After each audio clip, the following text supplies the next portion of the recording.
Vous respirez, mais de façon automatique. Et la respiration, c'est aussi quelque chose que l'on peut contrôler.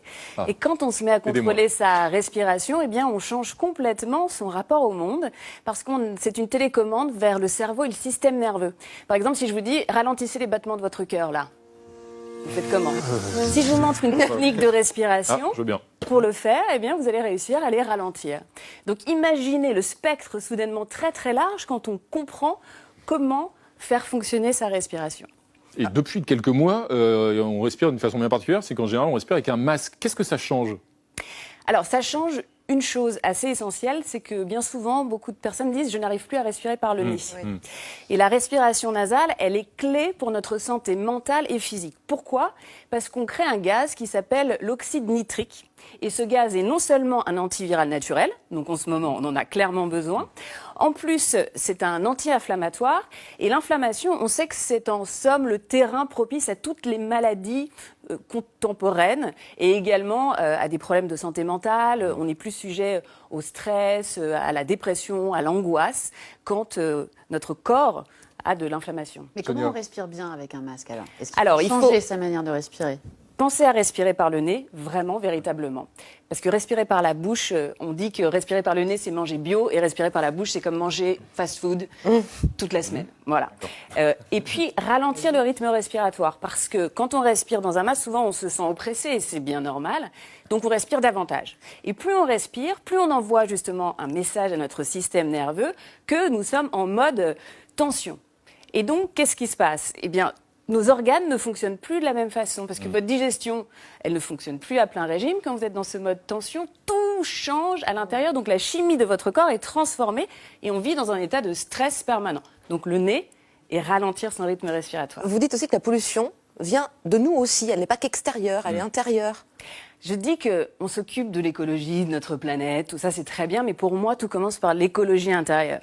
Si vous n'êtes pas un être en paix, comment est-ce que vous voulez avoir un impact positif sur le monde? Donc quand vous prenez le contrôle de votre souffle, que se passe-t-il? Eh bien, vous faites le ménage à l'intérieur. Vous gérez mieux vos émotions. Quand vos émotions, elles sont apaisées, vous n'allez pas renvoyer à autrui la faute pour ce qui vous arrive dans votre vie. Quand vous vous dites, je peux contrôler ma façon de réagir au monde, mais tout se transforme. Et je pense que quand on est apaisé, on peut avoir un impact positif. En fait. Le fait de contrôler sa respiration, c'est atteindre une forme de paix, de sérénité, j'allais dire. Exactement, mais aussi, ce qu'il faut saisir, c'est que ça passe par le corps. C'est-à-dire que c'est pas juste, c'est pas de la méditation au sens, vous allez trouver la paix parce que vous allez devenir spirituellement plus élevé. C'est que il se passe quelque chose dans la chimie de votre corps qui vous amène davantage de paix, qui vous donne plus de santé, qui vous donne plus de focus, qui vous aide à dormir. Et quand vous dormez mieux, par exemple, évidemment, ça a un impact sur votre vie quotidienne. Et vous dites qu'en apprenant à bien respirer, on peut lutter contre des troubles de l'humeur. Je pense que ça peut servir à un certain nombre d'entre vous. Pourquoi vous dites ça, Sonia?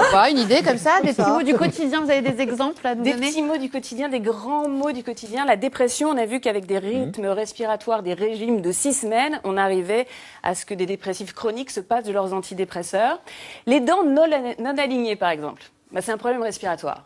Si on respire bien, les dents s'alignent automatiquement. Exactement. Toutes les personnes qui ont des dents qui ne sont pas alignées, initialement, ça vient de là. L'asthme, ça peut se traiter aussi. Oui, je sais, ça paraît devant vos dents. Mais c'est ça, la respiration, elle est au cœur de tout. Quand j'ai commencé à creuser le sujet et que je me suis aperçue de toutes les études scientifiques qui existaient, de tous les tests médicaux qui avaient été faits, je me suis dit, mais c'est dingue. Et la mémoire aussi, non? C'est ça, ça guérit les trous de mémoire de bien respirer. Même Alzheimer, il y a des tests qui ont été faits, qui ont montré qu'on récupérait de la mémoire parce que vous activez des parties du cerveau avec ces techniques respiratoires. Donc, c'est un antidote à beaucoup de maux et surtout, on a tout ça et c'est gratuit. Eh ben merci Stéphanie Brillon. Il faut donc lire l'incroyable...